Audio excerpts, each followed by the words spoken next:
Hello， 大家好，我係中原地產嘅 Helen， 今日介紹嘅呢係屯門市中心一個比較舊少少嘅屋苑，叫做華都花園嘅。咁我依家呢就喺華都花園對出嗰個空地度拍片俾大家，帶大家睇一睇華都花園依家 kitchen 點樣樣，同埋佢嘅交通啊配套。事不宜遲，同你哋睇下。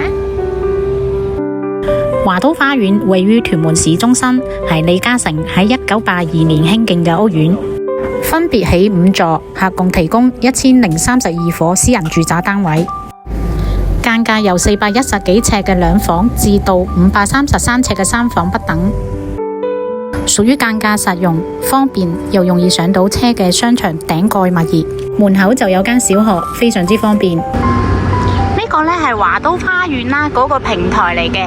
咁佢本身地下至到呢個3樓啦，就係一個商場。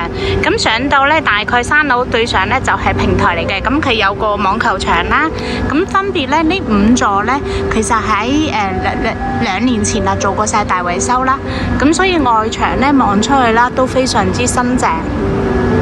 咁呢個平台啦，由於華都花園呢就可以養寵物嘅一個屋苑嚟嘅。咁平時你會見到，即係譬如夜晚黑嗰啲放工時間啊，會有人喺呢度放狗咯。咁呢一邊呢就係屯門市廣場啦，同埋屯門市中心個商場。所以呢，佢嗰個位置啊，交通位置同埋地理位置都非常之有優勢。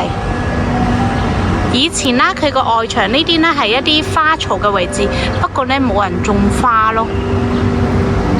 係啦，咁佢嘅平台啦，對出呢度呢就會有一個出入口啦，一落去呢就係直接去到商場嘅。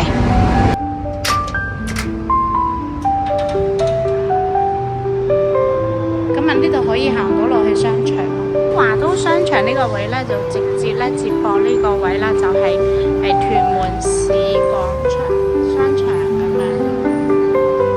自己本身嘅商場咧都有成2-3層啦，咁呢度係最高嗰一層。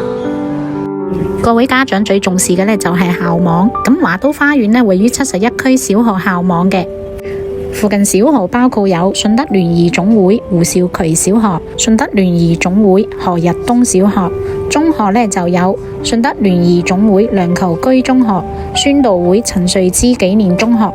如各位想知更多詳情，請即刻聯絡我哋中原屯門龍一分行，或者直接 call 我 Helen。Thank you，bye。